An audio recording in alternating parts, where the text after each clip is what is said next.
నాడు యూనివర్సిటీ మంచి భవిష్యత్తు కోసం తెలుగు విద్యార్థులు ఇష్టపడే యూనివర్సిటీ.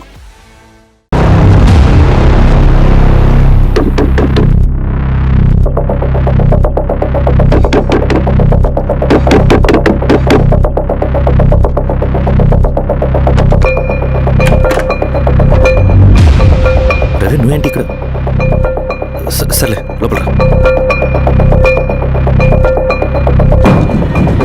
ఏయ్ ఏంట్రా ఇది?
రవి ఏమైందిరా? వచ్చి కట్లిప్పు. ఏమైందిరా నీకు? కట్లిప్పు. రే ఆ పోలీసుకి లొంగిపోవటం, ప్రెస్ మీట్లు మాట్లాడటం అంతా నిజం అనుకుంటున్నావా? రే అవంతా ఒక స్ట్రాటజీరా. యుద్ధంలో శత్రుబలు పెరిగినప్పుడు మనం ముండిగా ఎదురెళ్ళకూడదు, లొంగిపోయినట్టు నటించాలి. అది నిజంగా లొంగిపోవటం కాదురా, శత్రువుని ఏమార్చడం. నేను అదేరా చేశాను. అది నిజం అనుకోకు. ముందు కట్లిప్పు రవి. విప్లవంలో నష్టం అన్ని వైపు నుంచి వస్తుంది. నువ్వు నేను ఇంకా మిగిలి ఉన్నాం కదా, ఇంకొక దళాన్ని నిర్మిద్దాం, విప్లవాన్ని కొనసాగిద్దాం. ముందు కట్లిప్పురా. ఏంట్రా నువ్వు మాట్లాడిన ప్రతిసారి నాకు చప్పట్లు కొట్టాలనిపిస్తుంది అన్న. నువ్వు చెప్పేది నమ్మాలనిపిస్తుంది. ఇప్పుడు కూడా నమ్మేవాడిని, కానీ ఇది ఆపుతుంది. మతం మత్తుమందు లాంటిదన్నాడు కార్ల్ మార్క్స్. కానీ అంతకన్నా పెద్ద మత్తుమందు కమ్యూనిజం. ఆ కమ్యూనిజం మత్తులో నుండి నిన్ను బయటకు తీసుకురావడానికి బలమైన సాక్ష్యం కావాలని నాకు అర్థమైంది. ఎలక్షన్ నుంచి విత్డ్రా అయ్యాక నేను నా ఫ్రెండ్ స్వప్న వాళ్ళ ఇంటికి వెళ్ళాను. రే అర్జెంట్గా 25 లక్షలు కావాలరా. Thank you.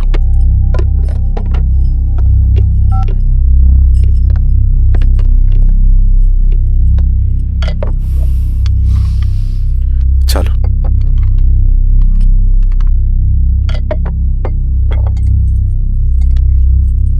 చాలు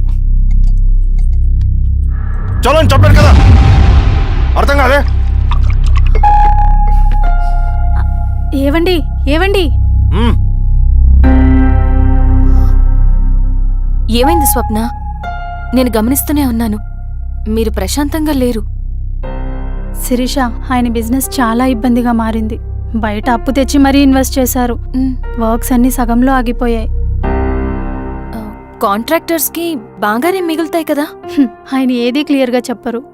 నేను మాట్లాడినా డబ్బులైతే నేను హెల్ప్ చేస్తాను.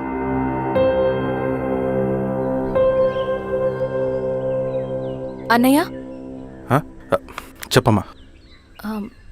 మీరు డబ్బు గురించి ఏదో ఇబ్బంది పడుతున్నారని అర్థమైంది. అవునమ్మా, ఈ ఏజెన్సీ కాంట్రాక్టర్ బతికే ఇంత ఏది సాఫీగా ఉండదు. అన్ని వైపుల నుంచి అడ్డంకులే. ప్రజల ప్రయోజనం కోసం బిల్డింగ్లు, బ్రిడ్జ్లు కట్టాలి, అడ్డమైన వాళ్ళకి లంచం ఇచ్చుకోవాలి. ఇప్పుడు ఈ నక్సల్స్ ఒకళ్ళు తయారయ్యారు. నా బ్రతుక్కి పని పూర్తయ్యేదాకా ఫండ్స్ లిస్ట్ చేయరు, వీళ్ళేమో పని చేయనివ్వరు. ఏం చేయాలో అర్థం కావట్లేదు. నక్సల్సా? నక్సల్స్కి ఏంటి సంబంధం? అదే కదా సమస్య. బయట ప్రజల కోసం మేము ఉన్నామంటారు, లోపల ఎక్స్ట్రాక్షన్కి అలవాటు పడ్డారు. ఎవరు కరెక్ట్గా లేరమ్మా. ఎక్కడి వాళ్ళన్నయ్య? పినపాకం మండలం నక్సల్స్ 25 లక్షలు అడిగారు.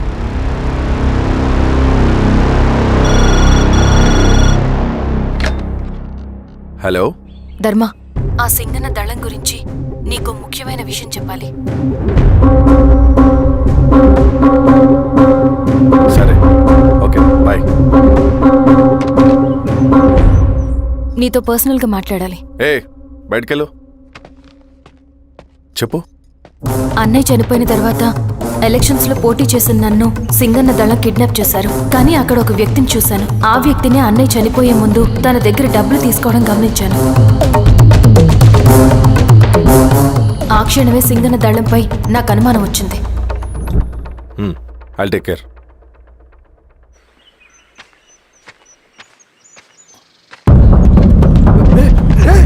భయపడదు, మీ చంద్రుడు మనుషులు. నన్నేం చేయకండి. కూర్చోబెట్టండి. మీకు కావాల్సింది దీంట్లో ఉంది.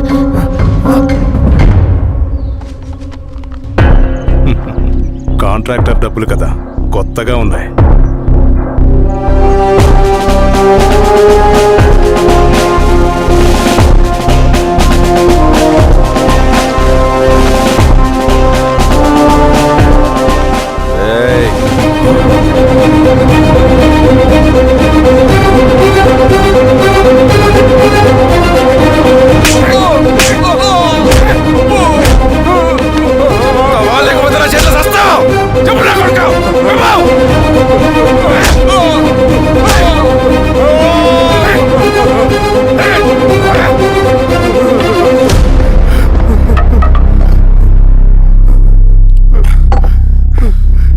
వీళ్ళ అన్న మీదున్న ప్రేమ అభిమానం ముందు మన పోలీస్ లాఠీలు ఓడిపోయాయి. చంద్రన్ ఎన్కౌంటర్ ఎలాగూ పోతాడు. కానీ విచిత్రం ఏంటంటే వాడి భార్య నర్సమ్మ, కూతురు మమత, కొడుకు నరేష్ మరో ఎన్కౌంటర్లో పోవడం చాలా బ్యాడ్ న్యూస్. చెప్పు శిరీష, ఏం చేయమంటావు? నువ్వు ఒక డెసిషన్ తీసుకున్న తర్వాత ఎవరి మాట వినవు కదా. హే దాస్ సార్. రేపు మార్నింగ్ న్యూస్ పేపర్ వద్దని చెప్పు. సరే సార్. తెలిసిన విషయం మళ్ళీ చదవాలంటే చాలా బోరింగ్. నేను చెప్తాను సార్, జరిగింది మొత్తం నేను చెప్తాను సార్. సింగన్న దగ్గర నేను 20 సంవత్సరాల నుంచి పనిచేస్తున్నారు సార్. పేదవాళ్ళ కోసం అన్న చేస్తున్న ఉద్యమంలో మేమందరం చాలా కష్టపడి పనిచేసేవాళ్ళం. కానీ ఒకరోజు నేను చెప్పిందంతా చెప్పి ఈశ్వర్రెడ్డి దగ్గర 10 లక్షలు తీసుకురండి. దేనికన్నా ఇదంతా? దేనికేంటి? మొన్న ఆ కాంట్రాక్టర్ దగ్గర నుంచి, నిన్న బిల్డర్ దగ్గర నుంచి, ఈరోజు ఈశ్వర్రెడ్డి దగ్గర నుంచి. అధికారం కోసం. డబ్బు ఉంటే అధికారం వస్తుంది, అధికారం ఉంటే డబ్బు వస్తుంది. నాకు రెండూ కావాలి. హిట్లర్ పెయింటర్ అవుదామని అకాడమీలో జాయిన్ అవ్వాలనుకున్నాడు. కానీ పనికిరాడని చెప్పి రిజెక్ట్ చేశారు. హిట్లర్ ఏం చేశాడు? నాజీ పార్టీ పెట్టి జూస్కి అగేన్స్ట్గా అందరినీ కూడగట్టి ప్రపంచాన్ని ఉనికిచ్చాడు. మొహమ్మద్ అలీ జిన్నా నేషనల్ కాంగ్రెస్ పార్టీలో ఎదగాలనుకున్నాడు. ఎప్పుడూ పట్టించుకోలేదు. ముస్లిం లీగ్ పార్టీ పెట్టి ఇండియాని రెండుగా చీల్చేశాడు. పాకిస్తాన్కి ప్రధానమంత్రి అయ్యాడు. ప్రపంచంలో ఎక్కడైనా సరే 2 కులాలు, 2 మతాలు, 2 ప్రాంతాల మధ్య చిచ్చు పెడితే చాలు, అధికారం వెతుకుంటూ మన కాళ్ళ దగ్గరకు వస్తుంది. జమ్మూ అండ్ కాశ్మీర్ నుంచి మహారాష్ట్ర, గుజరాత్ ఎక్కడైనా సరే, ఎవరైనా సరే ఇదే గేమ్. నేను అంతే. ఒక మామూలు కార్యకర్తగా దళంలో చేరాను నేను. కానీ ఈరోజు న్యూస్ పేపర్లైనా సరే, జనాల్లో అయినా సరే, ఎక్కడైనా సరే ఒకే పేరు, Singanna, Singanna, Singanna. And I love that. Naxals కొంటే ఈ అడవినే శాసిస్తాం. రాజకీయాల్లోకి వస్తే రాష్ట్రాన్ని శాసిస్తాం. చంద్ర, మన చదువులకి, మన తెలివితేటలకి ఈ అడవిలోనే మగ్గిపోవాలా? నువ్వే ఆలోచించుకో. ఆ మాటలు విన్న నేను ఆలోచనలో పడ్డాను. తన స్వార్థం కోసం ఉద్యమమును పెడదారి పట్టిస్తున్నాడని అప్పుడే అర్థమైంది. కానీ నాకు వేరే దారి లేదు. సింగన్న ఆదేశం ప్రకారం మేము వెంటనే వెళ్ళి ఈశ్వర్రెడ్డిని కలిశాం. సింగన్న పార్టీ ఫండ్ కోసం 10 లక్షలు ఇమ్మన్నారు. ఆ డబ్బులు ఇస్తే రైతు కూలీ సమస్య ఉండదని చెప్పమన్నారు. అంత డబ్బా నేనెందుకు ఇవ్వాలి? నువ్వు గెలుస్తావనే భ్రమలో ఉన్నావు. ప్రజలంతా అమాయకులు కాదు రెడ్డి. ఈ ఊళ్ళో ఏం జరుగుతుందో నువ్వు మాకు చెప్పక్కర్లేదు. మీకు పార్టీ ఫండ్ ఇస్తే మాత్రం నేను గెలుస్తానని గ్యారంటీ ఏంటి? తప్పకుండా గెలుస్తావు. ఆలోచించుకో. తెలివైన వాడివి.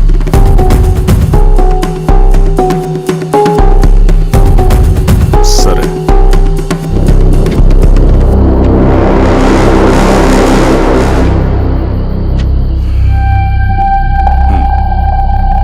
కానీ నాదో కండిషన్, నేను సింగర్ని పర్సనల్గా కలవాలి.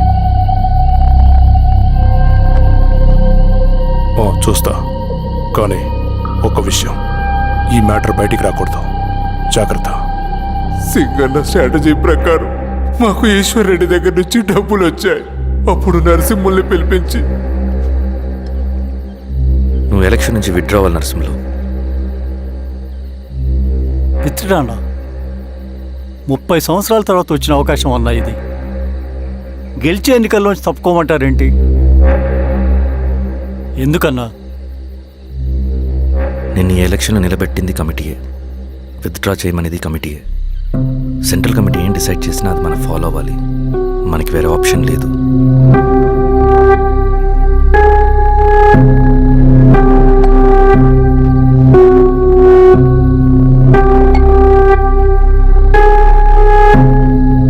నన్ను నమ్ముకుని చాలామంది ఉన్నారన్నా. మీరు వద్దన్నా సరే నేను ఇండిపెండెంట్గా పోటీ చేస్తా. నీ పట్టుదల నాకు అర్థమైంది నరసింహులు. సెంట్రల్ కమిటీతో మరొకసారి నేను మాట్లాడతాను, కొంచెం వెయిట్ చేయి, తొందరపడద్దు. లాల్ సలాం. లాల్ సలాం. తన మాటకి ఎదురు చెప్పిన నరసింహుల్ని క్రూరంగా హత్య చేయించి ఆ హత్యను ఈశ్వర్ రెడ్డి చేయించాడని అందరినీ నమ్మించి ఆ తర్వాత ఈశ్వర్ రెడ్డిని కూడా. ఏంటి ఈశ్వర్ రెడ్డి గారు, కలుద్దాం అనుకున్నాం కానీ ఇలా కలుస్తాం అనుకోలేదు.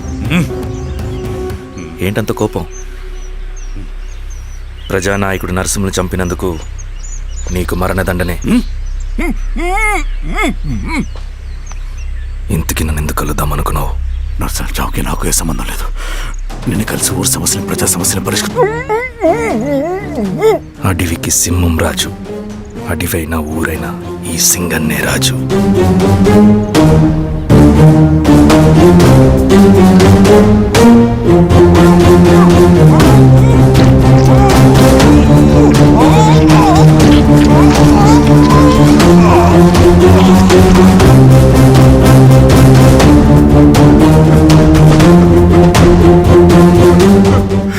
తప్పు చేశావు సార్,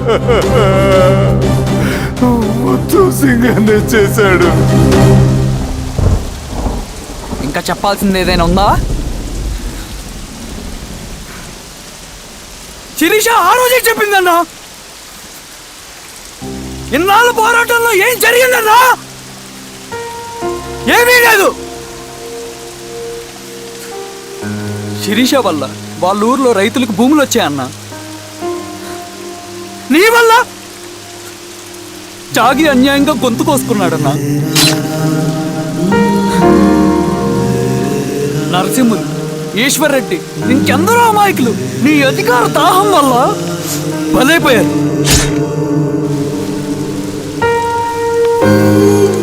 వీరస్వామి, పల్లెనప్పన్, ఇంకెంతో మంది పోలీసులు నీ కుట్రల్లో కాలిపోయారన్నా. ఏంటన్నా, నీ వెనుకున్న పాపానికి మన దళ సభ్యులు ఎంతో మంది అమాయకులు చచ్చిపోయారు.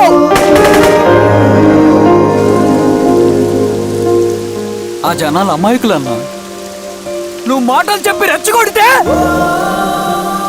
నువ్వేదో సమాజాన్ని ఉద్ధరిస్తావని నీ వెనుకున్నారు.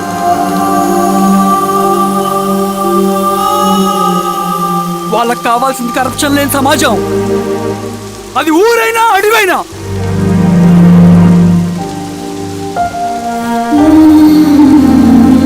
దేవతలాంటి అమ్మాయి అన్న, బతికినంతకాలం అందరి జీవితాన్ని బాగు చేసిందన్నా.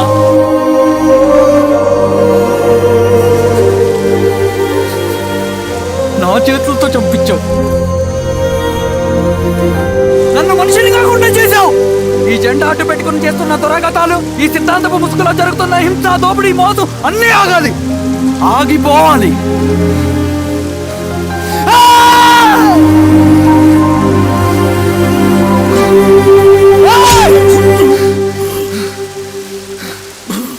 నువ్వు చెప్పిన సమాజం స్థాపితం కావాలంటే నువ్వు సమాధి కావాలి.